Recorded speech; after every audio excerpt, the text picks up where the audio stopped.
Hello boys, so we've seen this before, DR-Z4, but this one is a little bit different.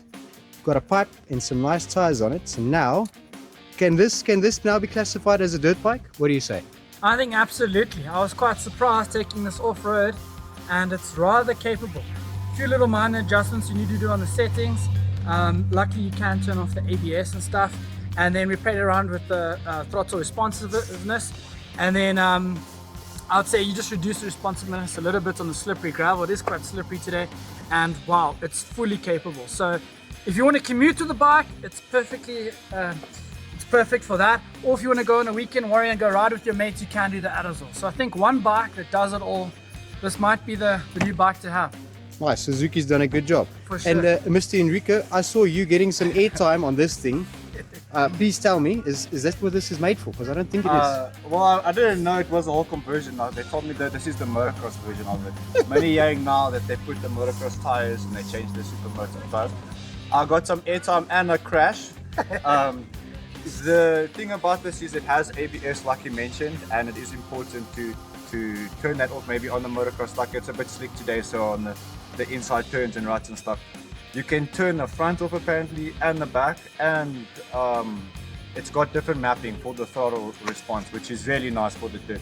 I took it on a little outride off the motocross track as well for a second, and then it got me thinking, like if I was gonna do a 3-hour or 4-hour outride with my friends or trail riding, I would actually probably buy this before like a motocross bike. Maybe it's a lot more comfortable, it is a bit wider, Yeah, it's got all the lights and obviously your speed and everything like that. and you can ride to the track and then ride as well. 100%. So, I mean, and then even if it's in a supermoto conversion and you are using it to commute to work and stuff, and like it is sketchy in traffic, if you had to go off-road, it's very forgiving and safe.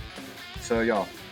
I think well done, Suzuki. Yeah, I think they're going to sell a lot. Yeah. The previous one sold many, so I think it's so awesome to see a new one in the market, and I think they're going to do really well. Yeah, it's exciting to have this in our country, and thanks very much for letting us test ride it today. It's been... Thank you, Dirt and Trail, and Yeah. thank you, Suzuki. Thanks very much. Right, we gave the DR-Z, the new 400S with knobbly tires and a pipe, to Mr. Ryan Hunt. Let's see what he has to say when he arrives back here.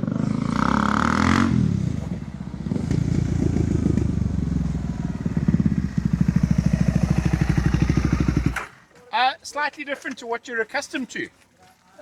Yes, a lot more leisurely. And what do you think? You know what, I think it would make one of these great trail bikes that, you know, just does everything. Absolutely.